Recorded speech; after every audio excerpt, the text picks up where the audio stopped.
So, last week we had David bringing the ark back to Jerusalem, and he had made the tabernacle, the tent with the Holy of Holies, but I didn't actually read to you him bringing it in. So I want to read that right now, and this is 1 Chronicles 16:1.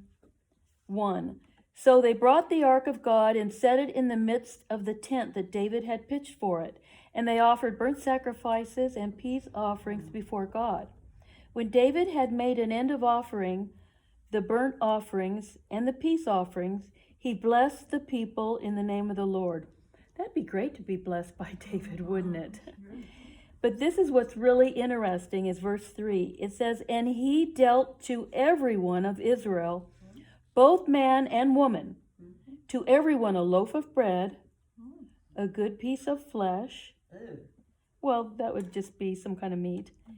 And a flagon of wine. Wow. But what's really nice is it wasn't just to the men, it was to the women too. He made them all at that same level, was treating them all with that same little blessing. And at that time, those times it was different. Yes. Oh yeah. So now, Gloria, we're going to be in 2 Samuel 7. And what we're going to get into now is David, time has gone past, and he wants to build a house for God. And it came to pass, when the king sat in his house, and the Lord had given him rest round about from all of enemies, God caused all of his enemies to cease. That the king said unto Nathan the prophet, see now, I dwell in a house of cedar, but the ark of God dwells within curtains. So he's feeling bad. I've got this really beautiful home, and the ark of God is just in that tent. And Nathan said to the king, go and do all that is in your heart, for the Lord is with you. Yeah. And it came to pass that night that the word of the Lord came unto Nathan, saying, go and tell my servant David, thus saith the Lord, shalt thou build me a house to dwell in? Whereas I have not dwelt in any house since the time that I brought the children of Israel up out of Egypt, even unto this day, but have walked in a tent and in a tabernacle. He's God. He's happy just being with his people. He doesn't need a beautiful place. The tent was fine with him, and that's what he's saying. In all the places wherein I have walked with the children of Israel, did I ever speak a word to the tribes of Israel when I commanded to feed my people Israel, saying, why didn't you build me a house? No, he never said that. Now therefore, so shalt thou say unto thy servant David, thus saith the Lord of hosts, I took you out of the sheepfold, from following the sheep, to be a ruler over my people Israel.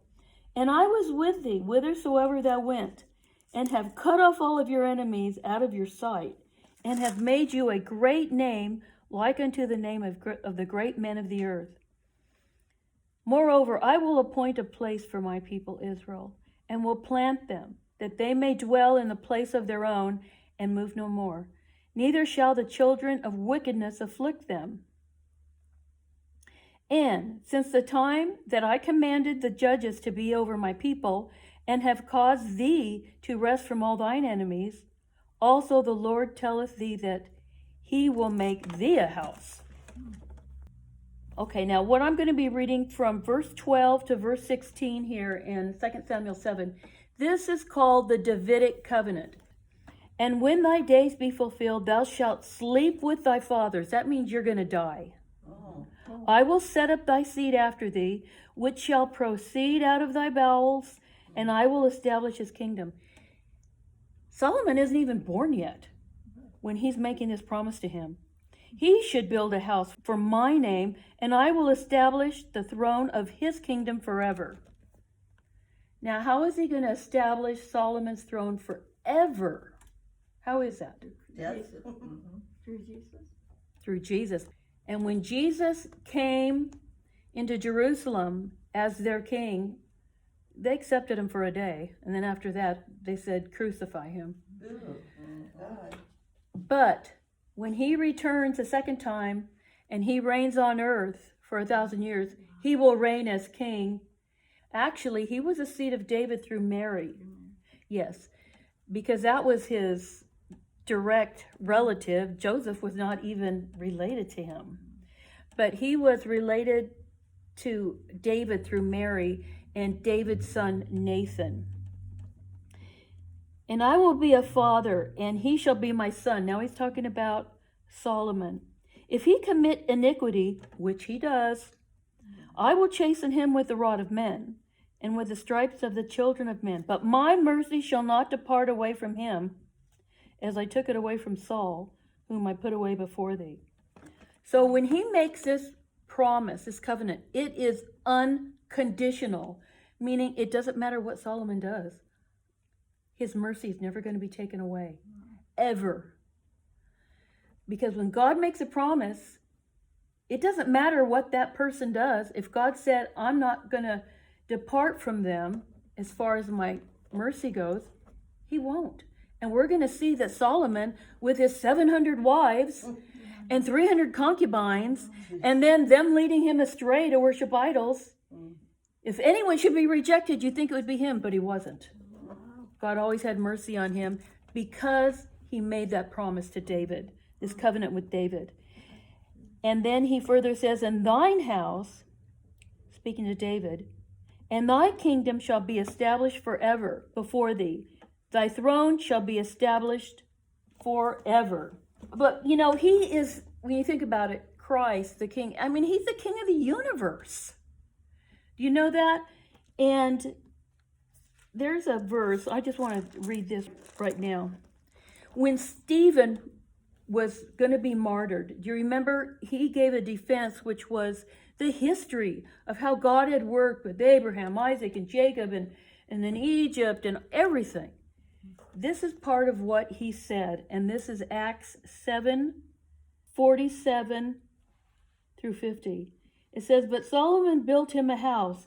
However, the Most High does not dwell in temples made with hands. Thus saith the prophet Isaiah, heaven is my throne, and earth is my footstool. Think how big he'd have to be if earth was a footstool. Saith the Lord, or what is the place of my rest? Hath not my hands made all these things? He's saying, you want to build something for me out of the stuff that I made for you. He said, I already made everything. This is going to be David's preparation for the temple. So God basically tells David, you're a bloody man. You've been in too many wars. I don't want you building my temple. But as I said in that Davidic Covenant, but Solomon, your son, who isn't even born yet, who won't be a man of war, he's going to have peace. He's going to be the one to build it. But David thought, I'll tell you what I can do. I can get all the supplies together. So he spends years gathering the supplies for Solomon to assemble. So 1 Chronicles 22, then David said, this is the house of the Lord God, and this is the altar of burnt offering for Israel. And David commanded to gather together the strangers that were in the land of Israel, and he set masons to hew and wrought stones to build the house of God. So now he's getting all the stones carved. Verse 3, and David prepared iron in abundance for the nails and the doors of the gates and for the joinings, and brass in abundance without weight. Also cedar trees in abundance for the Zidonians, and they of Tyre brought much cedar wood to David. And David said, Solomon my son is young and tender, and the house that is to be builded for the Lord must be exceeding magnificent, of fame and of glory throughout all countries. I will therefore now make preparations for it. So David prepared abundantly before his death. So he couldn't build it, but he kind of did in a way. I mean, he got all the supplies there for Solomon to just assemble it. Then he called for Solomon. So this was years later when he called for Solomon, his son, and charged him to build a house for the Lord God of Israel. And David said to Solomon, my son, as for me, it was in my mind to build a house unto the name of the Lord. But the word of the Lord came to me, saying, thou hast shed blood abundantly, and hast made great wars. You shall not build a house unto my name, because thou hast shed much blood upon the earth in my sight. Behold, a son shall be born to thee, who shall be a man of rest. And I will give him rest from all the enemies round about. He was going to make sure Solomon didn't have any enemies. He was just going to be able to build the temple. For his name shall be Solomon. You know what Solomon means? Peaceful. And I will give peace and quietness unto Israel in his days. And he shall build a house for my name, and he shall be my son, and I will be his father, and I will establish the throne of his kingdom forever in Israel. Now, my son, the Lord be with thee, and prosper, and build the house of the Lord thy God, as he has said of thee. Only the Lord give thee wisdom and understanding. That's interesting. I never knew that David said that to him, because that happened to be the thing that Solomon asked for. But I never knew that David said this to him. He said, give thee wisdom and understanding, and give thee charge concerning Israel, that thou mayest keep the law of the Lord thy God. Then shalt thou prosper, if you take heed to fulfill the statutes and judgments which the Lord charged Moses concerning Israel. Be strong and of a good courage. Dread not, nor be dismayed. Now I'm going to read one more verse, and this tells a little bit more about the stuff that David prepared. Now behold, in my trouble I have prepared for the house of the Lord 100,000 talents of gold. I don't know how much money that is, but it's a lot. And 1,000 talents of silver, and of brass and iron without weight, for it is in abundance. Timber also and stone have I prepared, and thou mayest add thereto. Diane, Yes. I heard somewhere that Solomon has been, up to now, the richest man that has ever lived. Is that true? Yes, richest and wisest. Wow. Yeah, it was a Queen of Sheba who came from Africa to visit him because his wisdom had spread all over the place. Everyone knew that this man had wisdom, could answer questions. And so, yes, that's a true fact. Now we're going to have Solomon being made king, and then we're finally going to get to the ark coming into the temple. So this is 1 Kings chapter 1. Now let me start with verse 38. So Zadok the priest and Nathan the prophet and Benaniah the son of Jehoiada and the Cherethites and the Pelethites went down and caused Solomon to ride upon the king's mule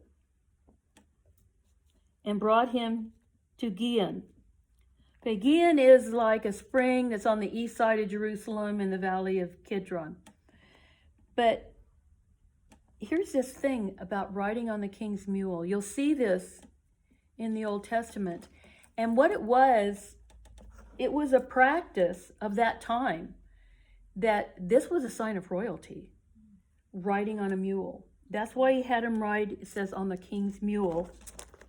Let me just finish this. And Zadok the priest took a horn of oil out of the tabernacle and anointed Solomon. And they blew the trumpet, and all the people said, God save King Solomon. You know, I want to mention something about him riding on that mule, because in the law, in Leviticus, you were not allowed to crossbreed. And a mule comes from breeding a male donkey to a female horse. So really, that is something that, well, people in the Bible did all kinds of things that were wrong, but that's something that when you think about it, really isn't the right thing to do. But it was a tradition. But the comparison I want to make is that when Jesus rode into Jerusalem on his triumphal entry, riding in as the King of the Jews, he rode on the colt of a donkey, the foal of a donkey, who had never been ridden before. And I want you to think about that. I lived on a farm, and I'll tell you something. A horse that has never been ridden, or a colt even more so, they aren't just going to be still. They'll be bucking, but you know, when the Creator sat on that donkey, it was his privilege to have his Creator on his back, and he just marched right into that city. Okay, now we're going to go to Kings chapter 8, and we're going to get into the Ark of the Covenant going into the temple. Then Solomon assembled the elders of Israel and all the heads of the tribes of the chief of the fathers of the children of Israel under King Solomon in Jerusalem. So he got these people from all over the Holy Land. He got the important leaders of the tribes all together that they might bring up the Ark of the Covenant of the Lord out of the city of David, which is Zion. And now this temple's been built. And all the men of Israel assembled themselves unto King Solomon at the feast in the month of Ithanim, which is the 7th month. There were only 3 times a year when all the males had to go to Jerusalem. The first one was Passover, and that was in springtime. And Passover included Passover and the Feast of Unleavened Bread and the Feast of First Fruits. Then 50 days later was the second time they had to come, and that was called the Feast of Weeks in the Old Testament. In the New Testament, it's called Pentecost. And then in the 7th month, in the fall, they had what was called the Feast of Ingathering. And those were the Feast of Trumpets, the Day of Atonement, and the Feast of Tabernacles. So I'm wondering myself, on which feast were they doing this? They don't say, but it could be the Feast of Tabernacles, or it could be the Feast of Trumpets, because we're going to find out they're going to blow a trumpet. We'll have to leave that one up in the air. And all the elders of Israel came, and the priests took up the ark. And they brought up the ark of the Lord and the tabernacle of the congregation, and all the holy vessels that were in the tabernacle, even those did the priests and the Levites bring up. So think about it. They're not going to just discard the tabernacle. So they packed it up, and they're bringing that in too. And the temple had side rooms. They put that somewhere. Yeah, they put that somewhere. And then the furniture went into the temple proper. And King Solomon and the congregation of Israel that were assembled unto him were with him before the ark, sacrificed sheep and oxen that could not be told nor numbered. Now, I'm going to skip down to verse 9 because something unusual happened. Remember what the 3 items were that were in the Ark of the Covenant?